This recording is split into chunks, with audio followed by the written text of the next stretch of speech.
لو انت اهلاوي الخبر ده يخصك. عمر سيد معوض رسميا في ريال بيتيس، ودي صفقه بقالها كتير جدا جدا شغاله، بس النادي الاهلي كان موقفها او كان عامل عليها هولد. ليه؟ لان عمر سيد معوض اثناء المفاوضات الاولانيه، عمر سيد معوض جات له اصابه، واصابه كانت رخمه شويه. فما ينفعش ان انت تتفاوض على لاعب هو عنده اصابه. ليه؟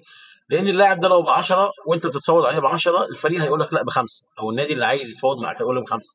انا واخد لاعب مصاب. لا، النادي الاهلي خد اللاعب وعالجه احسن علاج في احسن الاماكن، وخلاه يبقى واقف تاني على رجله وبيفاوض عليه نفس النادي هو وبنفس المميزات اللي كان عايزها او بنفس الامتيازات اللي كان عايزها النادي.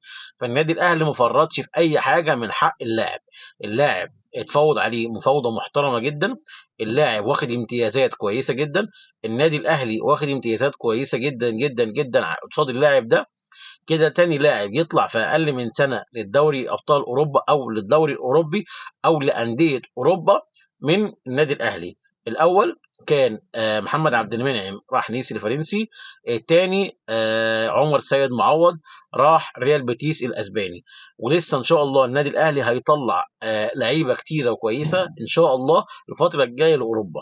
بالتوفيق للنادي الاهلي، بالتوفيق لعمر سيد معوض، بالتوفيق لمحمد منعم ان شاء الله.